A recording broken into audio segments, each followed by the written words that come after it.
जय गुरुदेव। जर्मन दार्शनिक count Hermann कैसरलिंग की पुस्तक एक दार्शनिक की डायरी जिन लोगों की नज़र से गुजरी होगी उन्हें पुस्तक का यह अंश तो स्मरण होगा ही कि भारत भूमि प्रत्येक दिशा में तीर्थ यात्रा मार्गों से भरी हुई है। थोड़ी थोड़ी दूरी पर पवित्र स्थान है। इस प्रकार बार बार और हर बार नए रूप में पर्यटक को भगवान का स्मरण कराया जाता है। पर स्मरण इतने शक्तिशाली रूप में कहीं नहीं होता जितना गंगा के तट पर गौमुख में।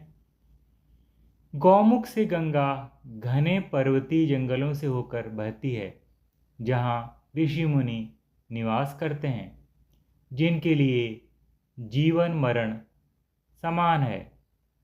यही अनुभव 100% मुझे भी हुआ। गोमुख के करीब मैं एक गुफा के नज़दीक आकर रुका। उस गुफा में 2 कमरे थे। एक कमरे में एक सिद्ध पुरुष बैठे थे। उनके चारों ओर कुछ विदेशी स्त्री पुरुष बैठे थे। सिद्ध पुरुष के चरण स्पर्श करके मैं भी वहीं बैठ गया। वे सिद्ध पुरुष ओमगिरी नाग बाबा थे। वे पूर्णतया नग्न थे।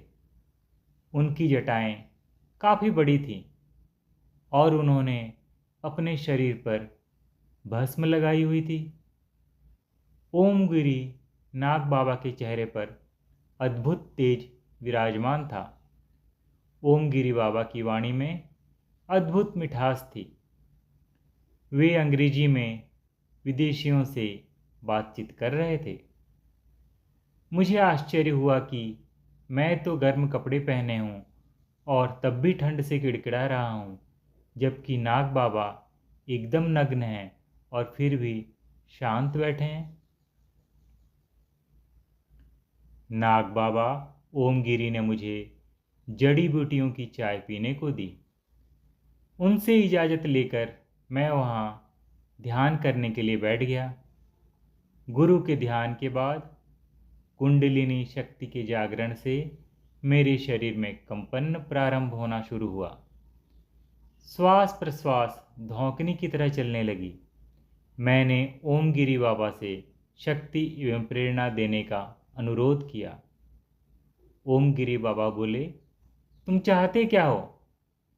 मैंने कहा, आपका आशीर्वाद। ओमगिरी नाग बाबा ने मेरे सिर पर, नाभि पर एवं सारे शरीर पर अपने हाथ का स्पर्श किया। मुझे ऐसा लगा जैसे मेरे अंग अंग में अजस्र शक्ति का स्रोत फूट रहा हो। ओमगिरी बाबा ने कहा, मेरा आशीर्वाद तुम्हें मिल गया है, अब आंखें खोलो। मैंने आंखें खोली। वहाँ उपस्थित लोग कौतूहल से हमें देख रहे थे। ओमगिरी बाबा बोले, मैं गौमुख से 6 किलोमीटर आगे तपोवन में एक गुफा में रहता हूँ। तेरा हो भाग्य कि तुझे मेरे दर्शन हो गए। मैं तो आज ही गौमुख आया हूँ। तेरी साधना की बहुत सी गांठें मैंने खोल दी हैं। मैं तुझे आशीर्वाद देता हूँ कि तू भारतीय योग विद्या में निपुण होगा और निस्वार्थ भाव से जगत का कल्याण करेगा। याद रख कि जीवन में सुख दुख की घड़ियाँ आती हैं चली जाती हैं। ज्ञानी के हृदय में क्षोभ नहीं, मूर्ख को नाच नचाती है।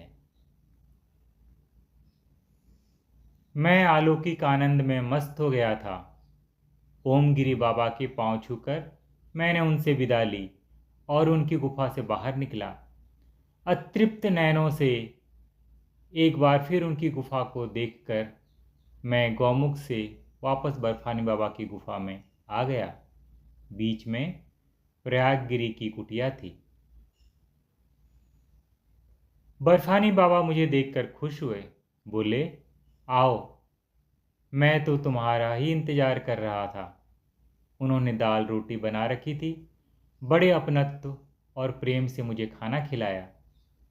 शाम के 6 बज चुके थे।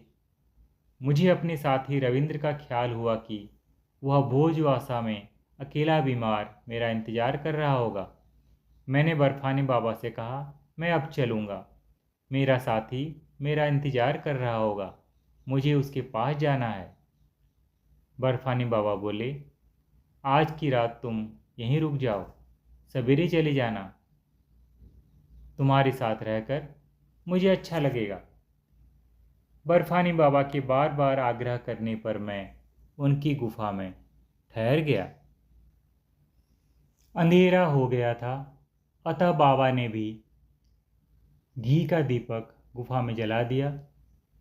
रात को बर्फानी हवा चलनी शुरू हो गई।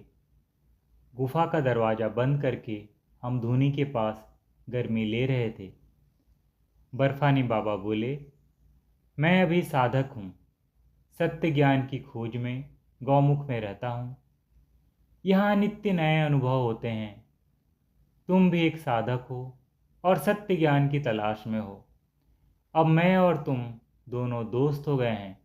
आज की रात हम दोनों दोस्त की हैसियत से अपने विचारों का आदान प्रदान करेंगे। बर्फानी बाबा की बात से मुझे थोड़ी प्रसन्नता हुई और मैंने कहा, बाबा, मुझे बहुत खुशी है कि आप मुझे अपना दोस्त मान रहे हैं। आज तक मुझे जितने महात्मा योगी मिले, वे सब अपने आप को बहुत बड़ा महान मानते थे, बहुत ऊंचे आसन से बात करते थे। लेकिन आप पहले व्यक्ति मुझे मिले हैं जिनमें अहंकार का लेश मात्र भी नहीं है। बताइए, मैं आपकी क्या सेवा कर सकता हूँ? बर्फानी बाबा ने कहा, सेवा बस मैं इतनी ही चाहता हूँ कि मुझे योग की कुंडलिनी शक्ति की दीक्षा दो।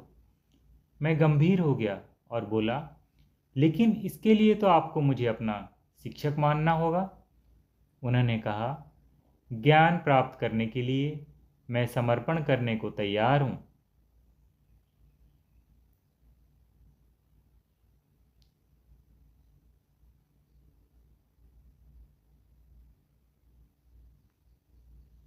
जय गुरुदेव।